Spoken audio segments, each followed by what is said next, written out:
আসসালামু আলাইকুম। আজকে আপনাদের সাথে শেয়ার করব লাউ পাতার শুটকি বড়া। শুটকি বড়া তৈরি করার জন্য এখানে বেশ কিছুটা মরিচ নিয়ে নিয়েছি, লাল মরিচ। এরপরে ৪-৫টার মতো রসুনের কোয়া নিয়ে নিয়েছি। আর শীতল শুটকিটাকে খুব ভালোভাবে ধুয়ে পরিষ্কার করে নিয়েছি। এই শীতল শুটকি দিয়ে বড়াটা খেতে বেশি মজা লাগে।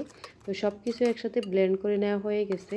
এখন এখানে সরিষার তেল দিয়ে দিব আর একটু বেশি করে পেঁয়াজ কুচানো দিয়ে দিব। পেঁয়াজটা একটু বেশি পরিমাণে দিবেন, তাহলে বড়াটা খেতেও ভালো লাগবে। আর শুটকির ফ্লেভারে এই বড়াটার ঘ্রাণ আর স্বাদ কিন্তু অতুলনীয়। যাদের মুখে একদমই রুচি নেই তারা এই রেসিপিটা অবশ্যই একবার ট্রাই করবেন। অনায়াসে ১ থেকে ২ প্লেট ভাত খেয়ে নেওয়া যাবে। আর লাউ পাতাগুলো ভালোভাবে পরিষ্কার করে আমি এইভাবে একটা একটা করে বড়া তৈরি করে নিচ্ছি। আপনারা চাইলে এই বড়াটা পুঁই শাকের পাতা দিয়ে করতে পারেন। লাউর পাতা যদি না থাকে তাহলে পুঁই শাকের পাতা দিয়ে রেসিপিটা করা যাবে। তো প্রত্যেকটা বড়া তৈরি করা আমার হয়ে গেছে। এখন প্যানের মধ্যে অল্প সামান্য পরিমাণে সরিষার তেল দিয়ে দিব আর একটা একটা করে সব বড়াগুলো দিয়ে দিব। ঢাকনা দিয়ে ঢেকে এগুলোকে উল্টে পাল্টে একটু সময় নিয়ে ভেজে নিতে হবে।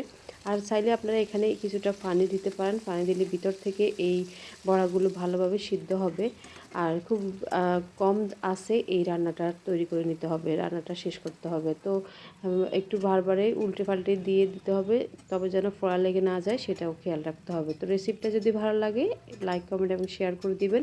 আর অবশ্যই একদিন রেসিপিটা ট্রাই করবেন। আজকে এই পর্যন্তই। আল্লাহ হাফিজ।